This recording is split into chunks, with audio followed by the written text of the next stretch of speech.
Not too long ago, we covered indie Megaman-like games and we want to thank you for giving those videos love. But in the comments, one of you recommended we check out this Megaman indie from Japan that was never translated.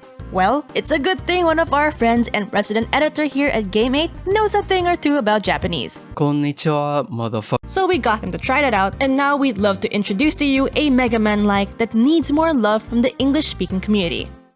Shippuu Senki Force Gear 2. Shippuu Senki Force Gear 2 is made by someone who goes by the name of Master Type X. This developer has made quite a few games. Obviously, Force Gear 1, which released in 2016, plus a few more games they made like Bloodlines, a Castlevania-like. Tell us if you'd like us to check that one out in the comments. We are going to provide a summary of Shippuu Senki Force Gear 2 and our thoughts on it. And since it's in Japanese, we'll also include a quick English guide, so you can at least navigate through the game with a little more ease. If you're only interested in one or the other, we'll leave timestamps, so you can navigate through them more easily. Shippuu Senki Force Gear 2 follows the story of two girls, Sachi and Setsuna. Sachi works to protect the city, while Setsuna is the more mysterious of the two, claiming to protect the city only because it is in line with her more enigmatic goals. Their town is terrorized by an armed organization called Omega, which is gunning for the Force Engine, a near-perpetual energy source.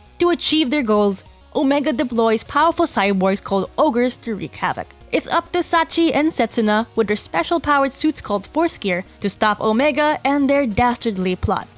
So the game, as you can probably tell, plays a lot like Mega Man. You got your ranged weapon, charge ranged weapon, saber, dash, jumps, double jumps. Okay, so not classic Mega Man. It's got a bit of X in there with the dash and saber, and a bit of base with the double jumps. But like all Mega Man games that came before it, it features stages with corresponding boss fights that cap out that particular stage. And once you defeat the boss, you get a new power. However, unlike classic Mega Man, it doesn't just give you a new flavor to your regular attacks. With Force Gear 2, defeating a boss gets you an E-chip that puts an element on your normal attack. However, you also get the resistances and weaknesses associated with that E-chip and an additional effect. For example, the fire chip not only gives you the fire element and an advantage against wood enemies, but also a disadvantage against water enemies.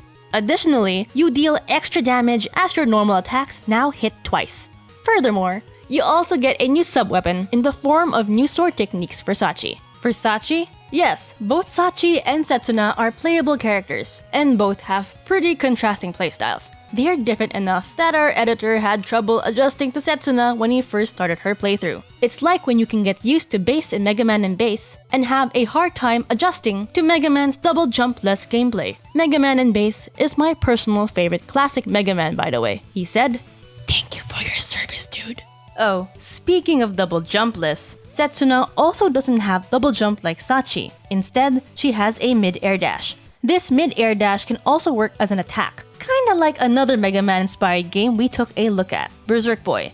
We alluded to it earlier, but Sachi has a sword for her sub, while Setsuna's sub-weapons have a lot more variety.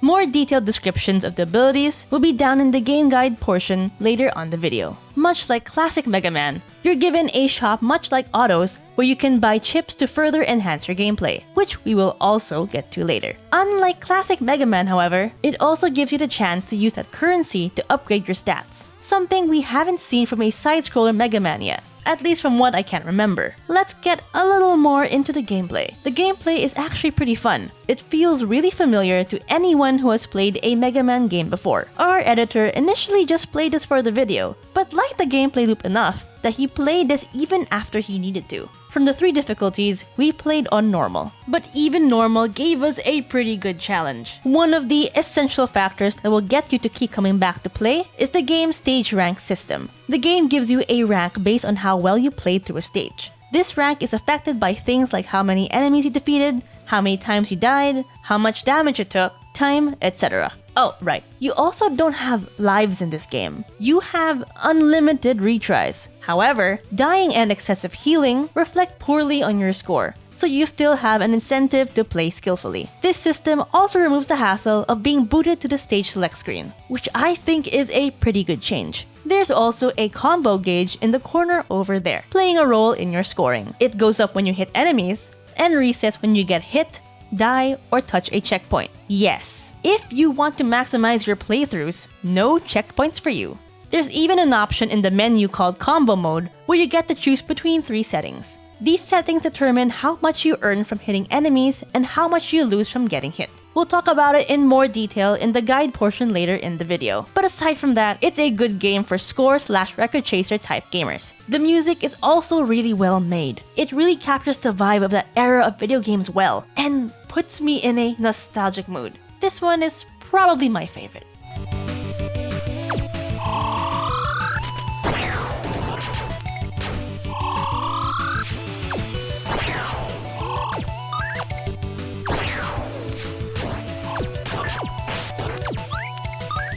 However, the game isn't perfect, as there's only so much a small developer can do on their own. The biggest problem we ran into playing the game was that as you moved across the screen, there was a delay before enemies would pop in. As a game that incentivizes you to move quickly and precisely, it's a big frustration. Nothing makes you let out a big sigh like jumping onto a platform for an enemy to suddenly pop in and push you out into a death hole. Also, the stronger you get, the more you can brute force the boss fights, especially with recovery items. Although that's somewhat balanced by the fact that taking damage nets you a score deduction. While the pixel sprites are pretty good, the rest of the art is a little rough around the edges. All in all, it's hard to complain, considering Shippuu Senki Force Gear 2 is free. You can get it on itch.io free or pay whatever you want for it. So Mega Man fans, we encourage you to check it out.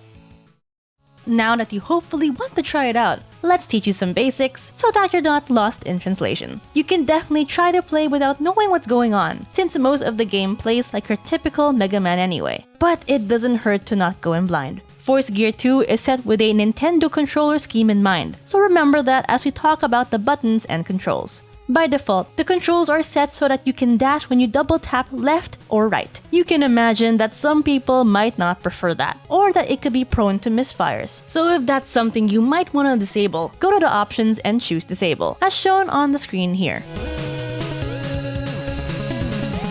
After choosing your character, you're treated to the stage select menu. It works like a typical stage select. From here, you can press start and it takes you to another menu. We'll go from top to bottom. First choice leads to the custom chip. Here you can buy your chips to equip onto your character. Next leads to stat upgrade. Here you can upgrade your health, WP, attack, defense, air, which is your jump, and your capacity. Health, attack, defense are self-explanatory. WP is essentially your energy, but instead of being used when firing the special skills you get from bosses, it's depleted whenever you fire a charged attack and use your sub-weapons. Air upgrades your jump. Depending on which level you are, you either get an extra jump or a little swirly thing that deals damage and protects you while you're mid-air for Sachi. Since Setsuna doesn't have a double jump, her aerial dash is upgraded instead. Capacity upgrades your chip capacity. Chips are what you buy from the shop. You can equip 3 at a time, but each chip has a cost to equip. Even if you have a free slot, if you're at max capacity, you can't equip another. By increasing your capacity, you can equip more and stronger chips. The next one in this menu leads to the custom chip equipment menu. Here you can equip the custom chips you bought from the chip shop. Next is the card collection, which shows the cards you picked up in the various stages. The following ones are self-explanatory: achievement, option, and return to stage select. Once you're back to stage select, you can press X to open the combo menu. Here you can choose what combo mode you want. It's essentially a risk versus reward setting. The first setting is apathy, which gives you a low score multiplier when you hit an enemy and a low score deduction when you get hit. The second setting is tamed. Higher score multiplier, higher score deduction. Last setting is reckless. Highest score multiplier, highest deduction. Now that we've explained the basic menus, the last thing we'll explain are the E-chips, sub-weapons, and custom chips. Let's start with the E-chips. First, we have no chip. It's your default, and its only effect is restoring a little bit of WP when an attack hits an enemy. Next is the heat chip. Advantageous against wood, weak against water. It also procs a little extra bit of damage alongside the main hit. The aqua chip is advantageous against fire, weak against electricity. Equipping the aqua chip also increases the amount of health you get from hearts. The electric chip is advantageous against water, weak against wood. It also passively recovers your weapon.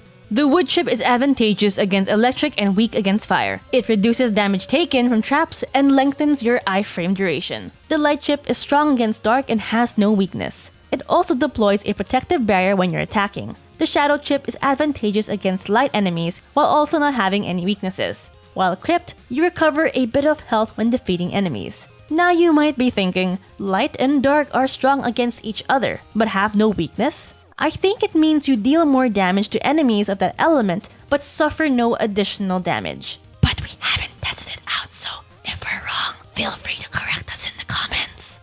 Next are the sub-weapons. These are different between Sachi and Setsuna, so we'll start with Sachi. All of Sachi's are sword-related and are kind of reminiscent of Zero's saber tech. The first one is a regular sword attack when you press X. The second has Sachi do an upward slash when you press up and X while standing still. The third is a spinning aerial attack. No doubt you've seen this one before. Another familiar one is, when you're in the air and press down X, Sachi thrusts downward. The fifth sub-weapon is a charge blade that releases a huge blade attack.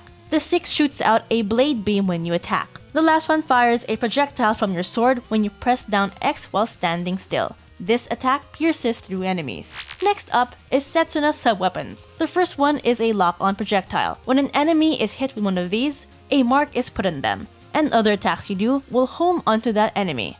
The second one launches a giant grenade at the enemy. The third one launches a bit that deploys an ice blade at the enemy.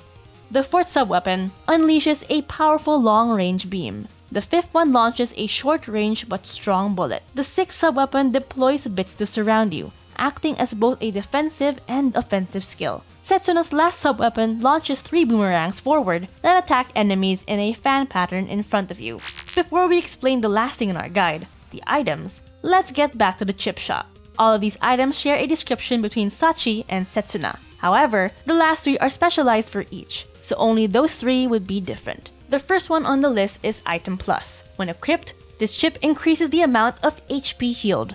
And when you use stocked healing items, you gain brief invincibility. Autophagy allows you to heal slowly as time passes. It also recovers your WP when you get hit. Blood Weapon heals you by a small amount when you damage an enemy. WP is also recovered slightly. When Power Charge is equipped and your WP is reloading, you gain more WP as you damage enemies, slightly doing more damage at the same time. Feather Boots ups your movement speed, with the exception of aerial movement. Mirage Dash makes you invincible during your dash at the cost of 20 WP. Risky Weapon has your attack power depending on your current HP. The lower your HP, the more damage you put out. It also slightly increases the chain gauge's increase. Powered Unit lessens the charge time of your charge attacks, as well as lessening its WP cost. Pile Attacker turns your combo bonuses into added damage. Its upper limit is dictated by the stage's combo mode. Hyper Barrier removes knockback when taking damage. Safety Unit lessens damage from traps. Also allows for escape from trap holes, but with HP halved. Blessing will allow for E-crystals and hearts to drop when you negate enemy bullets with specific weapons. Counter Barrier releases a flash that damages enemies and negates enemy projectiles when you take damage. Extortion will lower your damage a bit, but you will earn E-crystals depending on how much damage you deal. Iron Geta will lower your damage output, up your damage taken, and you won't be able to do any aerial action like double jumping and air dashing, but points from E-crystals will be doubled. Now we'll move on to character-specific custom chips. Sachi first. Spiral Shot. When the Buster Gun's bullet goes through either an enemy or an environmental block, it will turn into a spiral shot. It has the power to negate enemy projectiles. Ultimate Buster. The normal Buster Gun bullet will turn into a fully charged shot. You max out your firepower, but since everything's a charged shot, you consume WP like crazy. Blue Nova Sword. When this chip is equipped, even with the slightest bit of WP left, pressing main and sub-weapon at the same time will unleash your strongest sword attack. Setsuna's special custom chips are last on our list. Starting with Multi-Lock, which allows you to use marker on multiple enemies. When used on bosses, it lengthens the marker effect time. Multiple Shot changes the charge attack on your laser gun. When your max shot charge pierces through enemies or environmental blocks, it changes into a 5-way shot. Crimson Strike. When the chip is equipped, even with the slightest bit of WP left, pressing main and sub-weapon at the same time will unleash your strongest attack. So there, you know pretty much all you need to know about Shippuu Senki Force Gear 2 to play it. Again, while it's a little rough around the edges, for a free game, it can keep you occupied for quite a while. There is a wealth of Mega Man-inspired games out there, and with this review/guide, you have another game added to the backlog to tide you over until Capcom decides to do something with Mega Man. I hope you appreciated this deep dive into a fairly unknown indie Mega Man-like. Will you try out Shippuu Senki Force Gear 2? Maybe there's another Japanese-only game you'd like us to check out? Tell us in the comments below. Like if you've liked. Subscribe for more video game-related content. This has been Game8, and we'll see you next time.